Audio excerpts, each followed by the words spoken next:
Bonjour à tous, et nous sommes très heureux de vous retrouver sur l'Argus.fr pour parler aujourd'hui de la Volkswagen Polo. Alors celle qui se trouve juste à côté de moi date d'il y a presque 10 ans et elle sera justement remplacée à la rentrée par une toute nouvelle génération que nous allons découvrir ensemble aujourd'hui.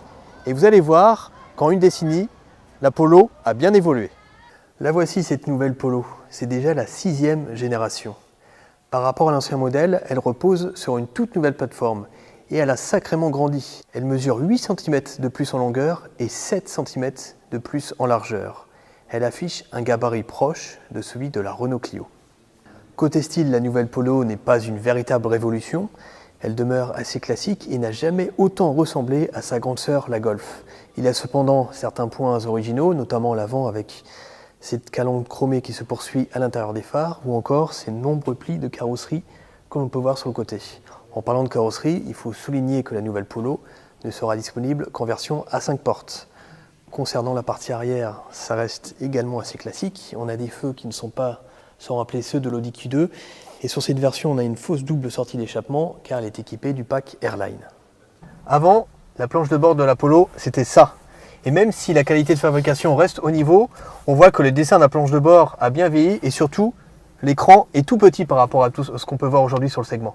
La nouvelle Polo, c'est ça. Elle marque une vraie rupture.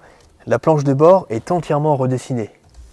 La présentation toute horizontale fait plus moderne et surtout beaucoup plus fun avec ses inserts colorés qui s'étirent sur toute la longueur de la planche de bord. Mais là où la Polo marque une vraie rupture par rapport à l'ancienne, c'est sur le plan technologique.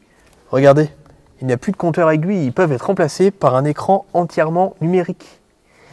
Il y a aussi cet écran système multimédia qui est parfaitement intégré à la planche de bord. C'est un écran qui peut aller jusqu'à 8 pouces, très réactif et doté de commandes sensitives. Il permet par exemple de connecter un téléphone via CarPlay ou Android Auto, dispose des GPS, on peut aussi télécharger des applications, c'est vraiment le top de la catégorie. L'ancienne Polo n'était pas très généreuse pour les passages arrière. La nouvelle se montre bien plus accueillante sur ce point grâce à l'empattement plus grand. On a de la place pour les genoux, pour la tête et on est plutôt bien installé.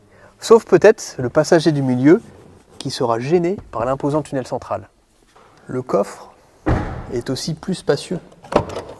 On passe d'un volume de chargement de 280 litres à plus de 350 litres. C'est encore mieux que la Renault Clio, sa principale rivale française. Cette nouvelle Polo donne un sacré coup de vieux à l'ancien modèle et s'annonce comme une véritable concurrente face aux stars françaises de la catégorie, Renault Clio et Peugeot 208 en tête. Vivement les essais à la rentrée pour voir ce qu'elle vaut sur la route. En attendant, je vous dis à bientôt sur l'Argus.fr. Ciao ciao.